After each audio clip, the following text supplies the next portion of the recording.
Hello നമസ്കാരം. Tara's wonder കിച്ചണിലേക്ക് എല്ലാവർക്കും സ്വാഗതം. അപ്പോൾ എല്ലാവർക്കും ഇന്ന് കോഴിക്കോട്ട് ശനി ദിന ആശംസകൾ നേരുന്നു. അപ്പോൾ നമുക്ക് എല്ലാ ശനിയാഴ്ചയും നമ്മൾ പതിവ് പോലെ കോഴിക്കോട്ട് ഉണ്ടാക്കാറുണ്ട്.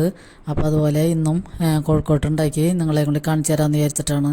അപ്പോൾ നമ്മൾ എളുപ്പത്തിൽ പൊട്ടിപ്പോകാതെയും ഒട്ടിപ്പിടിക്കാതെയൊക്കെ ഉള്ള നല്ല അടിപൊളി കോഴിക്കോട്ടേക്കണേന് ഉണ്ടാക്കിയേക്കണത്. അപ്പോൾ അതിനുവേണ്ടി ചില ട്രിക്കുകളൊക്കെ ഇതിൽ ഞാൻ കാണിക്കാറുണ്ട്.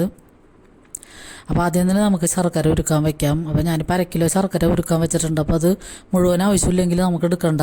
അപ്പോൾ എന്നാലും ഞാൻ അത് ഒന്നിച്ച് ഉരുക്കിയെടുക്കാൻ വേണ്ടി എടുത്തു വെച്ചിട്ടുണ്ട്. പിന്നെ നമ്മൾ പൊടി എടുക്കുമ്പോൾ ഞാനിപ്പോൾ 2 ഗ്ലാസ് പൊടിയാണ് എടുത്തേക്കണം. അപ്പോൾ അത് എടുത്തിട്ട് നമ്മളൊന്ന് അരിച്ചെടുക്കണം. നന്നായിട്ട് അരിച്ചെടുത്താൽ അതിന് ചെറിയ തരി ഉണ്ടെങ്കിൽ വരെയും അത് പൊട്ടിപ്പോവും. കോഴിക്കോട്ടെ നമ്മൾ ഉണ്ടാക്കി കഴിയുമ്പോൾ പൊട്ടിപ്പോവും. അപ്പോൾ അതിൻ്റെ തരികളൊക്കെ ഒന്ന് മാറ്റാൻ വേണ്ടി നന്നായിട്ട് അരിച്ചെടുക്കാം. അപ്പോൾ ഇത് ഞാൻ ഇടിയപ്പത്തിനും വെള്ളയപ്പത്തിനൊക്കെ പൊടിപ്പിച്ച പൊടിയാണ്, വീട്ടിൽ പൊടിപ്പിച്ച പൊടി തന്നെയാണ്. നമ്മൾ പാക്കറ്റ് പൊടിയൊന്നുമല്ല മേടിച്ചേക്കുന്നത്. അപ്പോൾ അതിലൊക്കെ നല്ല തിളച്ച വെള്ളം ഒഴിച്ചിട്ട് നമുക്ക് ആദ്യം ആവശ്യത്തിന് ഉപ്പും കൂടി ചേർത്തിട്ട് നമുക്കത് കുഴച്ച് വയ്ക്കാം. അപ്പോൾ അതിന് ശേഷം ഞാൻ ശർക്കര ഉരുക്കിയത് വേറൊരു പാനിലൊക്കെ അരിച്ചൊഴിച്ചതിന് ശേഷം ആ ശർക്കര പാവ് ഒന്ന് നല്ലോണം തിളച്ച് പാവായി വന്നപ്പോൾ തന്നെ നമുക്ക് അതിലേക്ക് ആവശ്യമുള്ള തേങ്ങ ഇട്ട് കൊടുക്കാം. അപ്പോൾ ആദ്യം ഞാൻ ഇത്രയും തേങ്ങ ഇട്ടിട്ട് പിന്നെ നോക്കിയപ്പോൾ കുറച്ചും കൂടിയും തേങ്ങ വേണമെന്ന് തോന്നിയിട്ട് കുറച്ചും കൂടി തേങ്ങ ഇട്ട് കൊടുക്കുന്നുണ്ട്. അപ്പോൾ അത് നന്നായിട്ട് വറ്റി വരണ വരെ നമുക്ക് വെയിറ്റ് ചെയ്യണം. ഒട്ടും വെള്ളം ഉണ്ടാവരുത്.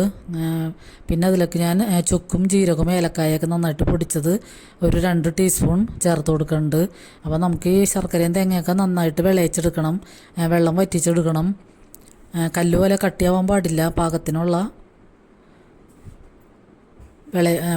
വിളയിച്ചെടുക്കണം. പിന്നെ അതിലേക്ക് വേണമെങ്കിൽ നമുക്ക് കശുവണ്ടിയും പിന്നെ എള്ളൊക്കെ ചേർത്ത് കൊടുക്കാം. ഞാനിപ്പോൾ അതൊന്നും ചേർക്കണില്ല. ഞാനൊരു ടീസ്പൂൺ മിൽമാന്തയും കൂടി ചേർക്കുന്നുണ്ട് ഇതിലൊരു ടേസ്റ്റ് കിട്ടാൻ വേണ്ടി. അപ്പോൾ അതും കൂടി ചേർത്തിട്ട് നന്നായിട്ട് മിക്സ് ചെയ്യാം.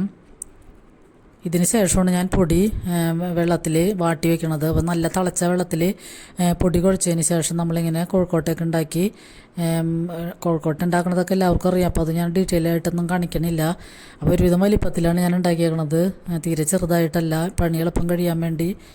പിന്നെ നമ്മളിങ്ങനെ ഒരു വാഴല വെച്ച് തട്ടിൽ വാഴല വെച്ച് ഉണ്ടാക്കണമെങ്കിൽ ആ തട്ടിൽ ഒട്ടിപ്പിടിക്കാതെ തന്നെ നമുക്ക് ഇതൊക്കെ ഉണ്ടാക്കിയെടുക്കാൻ പറ്റും. അപ്പോൾ ഇതൊരു 10-15 മിനിറ്റ് നേരം കഷ്ടി വെന്താൽ മതിയാകും. അതിനുള്ള ബാക്കി എല്ലാ സാധനങ്ങളും വെന്തേക്കണ കാരണം അധികമൊന്നും വേവിൻ്റെ ആവശ്യമില്ല. അപ്പോൾ കൂടുതൽ ഇത് വെന്ത് പോയിട്ടുണ്ട്, ഓവർ വേവായിട്ടുണ്ടെങ്കിലാണ് ഇത് പൊട്ടിയൊക്കെ പോണത്. പിന്നെ പൊടി നൈസായിരിക്കണം.